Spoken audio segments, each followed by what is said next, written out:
तो आज की इस वीडियो में हम सीखेंगे 2D फिगर्स का क्षेत्रफल तथा परिमाप निकालने का सूत्र। इंग्लिश में क्षेत्रफल को एरिया कहते हैं, परिमाप को पेरीमीटर। तो एरिया एंड पेरीमीटर का फॉर्मूला निकालना हम इस वीडियो में सीखेंगे। इस वीडियो में केवल हम 6 आकृतियों का फॉर्मूला सीखेंगे। वीडियो शुरू करने से पहले आप सभी से रिक्वेस्ट है कि प्लीज सब्सक्राइब वाले बटन को दबा लीजिए और बगल में बने घंटी वाले बटन को भी दबा लीजिए, उसको ऑल पर सेट कर लीजिए, जिससे हर वीडियो आप तक पहुंचती रहे। धन्यवाद।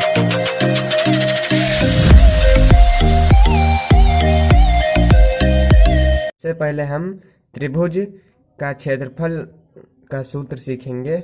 तो कोई भी त्रिभुज हो, चाहे जैसा भी, उसका क्षेत्रफल निकालने के लिए आप एक सूत्र है, वो है हीरोन का सूत्र।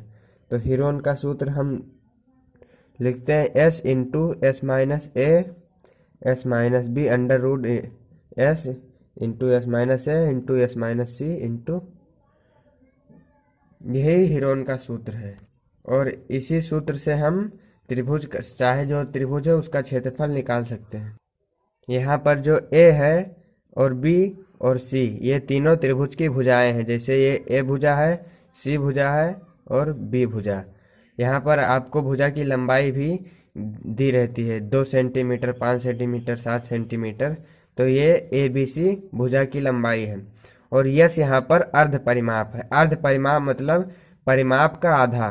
किसी भी त्रिभुज का परिमाप होता है कि उनकी तीनों भुजाओं को जोड़ लें। जैसे ये 2 है, ये 5 है और ये 7 है, तो इन तीनों भुजाओं को जोड़ लें, यही त्रिभुज का परिमाप होगा। 7, 5 और 2।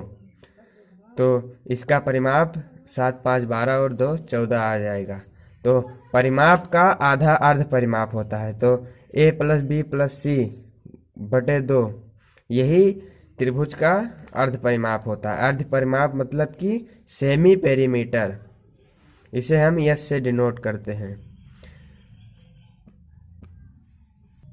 अगला फॉर्मूला हम सीखेंगे समकोण त्रिभुज। समकोण त्रिभुज वो त्रिभुज होता है जिसका एक कोण 90 डिग्री का हो। तो इसका एरिया का फॉर्मूला है 1/2 बेस इंटू हाइट। बेस यहाँ पर होता है ये आधार, और हाइट होती है ऊंचाई, ऊंचाई जिसे हम लंब भी कहते हैं। फॉर्मूला हम हिंदी में लिखेंगे 1/2 आधार गुणे ऊंचाई। तीसरी आकृति है हमारी आयत। तो आयत वो होता है जिसमें 4 भुजाएं, आयत एक चतुर्भुज है। तो आयत का क्षेत्रफल निकालने के सूत्र है A इंटू बी। A यहाँ पर होता है लंबाई और B होता है चौड़ाई। इंग्लिश में हम लंबाई को लेंथ कहते हैं और चौड़ाई को ब्रेथ, लेंथ इंटू ब्रेथ। तो ये DC और AB इसकी लेंथ है और AD और BC इसकी ब्रेथ है। तो लेंथ को ब्रेथ से जब मल्टीप्लाई कर देंगे तो एरिया निकल आएगा, क्षेत्रफल आयत का, रेक्टेंगल का। और परिमाप आयत का होता है 2 इंटू L प्लस बी। तो 2 यहाँ L होता है लंबाई और B होता है चौड़ाई। आयत का भी एक एग्जाम्पल लेकर समझते हैं। जैसे हमें लंबाई इसकी, लेंथ इसकी गिवन है 6 सेंटीमीटर, 6 सेंटीमीटर इसकी लंबाई या फिर लेंथ गिवन है, और ब्रेथ BC जो है वो गिवन है हमें 4 सेंटीमीटर, 4 सेंटीमीटर और 6। तो हम इसका एरिया निकालेंगे लेंथ इंटू ब्रेथ।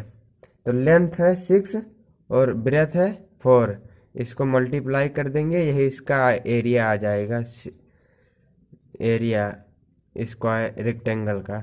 और इसका परिमाप भी निकाल लेते हैं, पेरीमीटर। तो 2 इंटू L है 6, लंबाई जो है 6 सेंटीमीटर, और B यहाँ पर कितना है 4।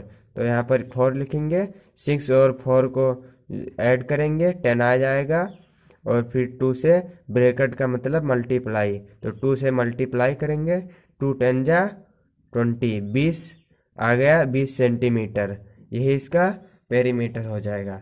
पेरीमीटर सेंटीमीटर, मीटर या किलोमीटर में होता है और ये वर्ग में होता है, स्क्वायर में। Centimetre square, metre square, kilometre square, area जो होता है स्क्वायर में ही आता है, चाहे जिसका एरिया हो।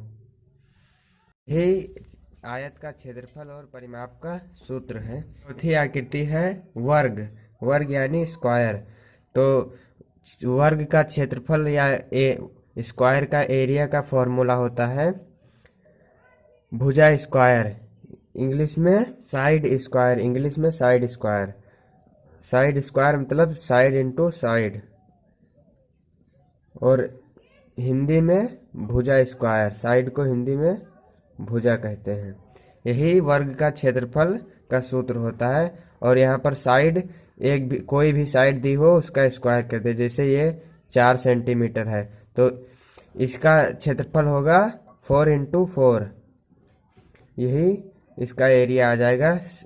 4 4 जा 16, 16 सेंटीमीटर स्क्वायर इसका एरिया आ जाएगा। और परिमाप का सूत्र, तो वर्ग का परिमाप का सूत्र होता है 4 इंटू साइड।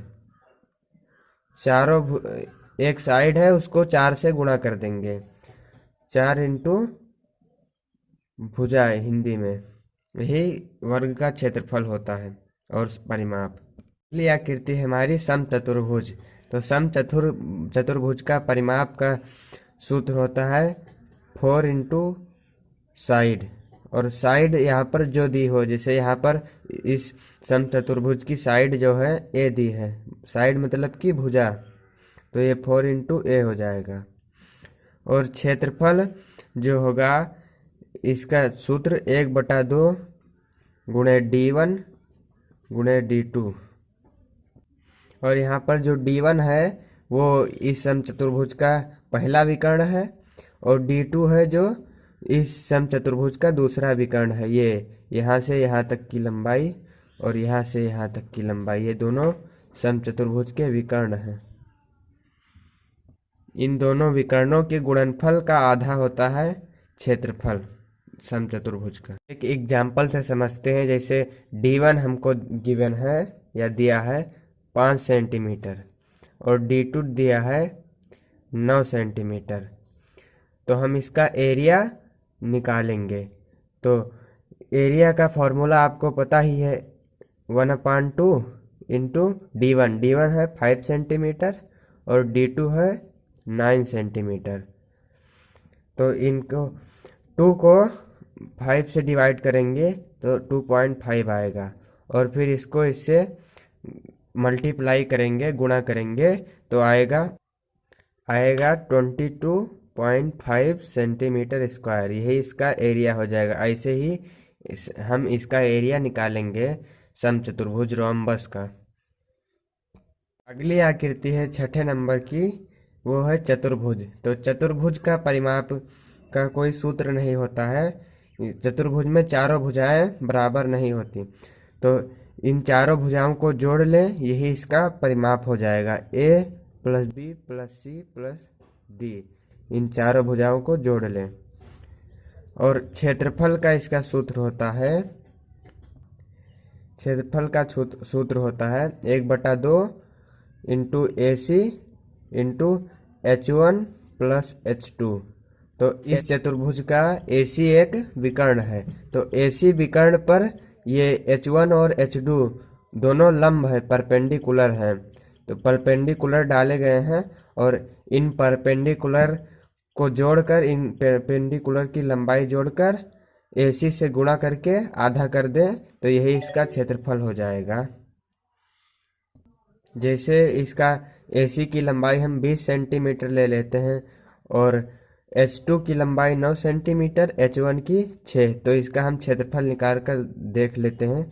1/2 गुणे AC की लंबाई जो है वो 20 है और H1 की लंबाई जो है 6 है और H2 की लंबाई 9 है। इसी फॉर्मूले में हम रखकर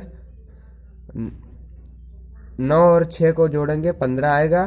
2 एकम 2, 2 दहाम 20, 10 आया। 15 को 10 से गुणा करेंगे 150, 150 सेंटीमीटर स्क्वायर, यही इसका एरिया निकल आया इस क्वाड्रिलेटरल का।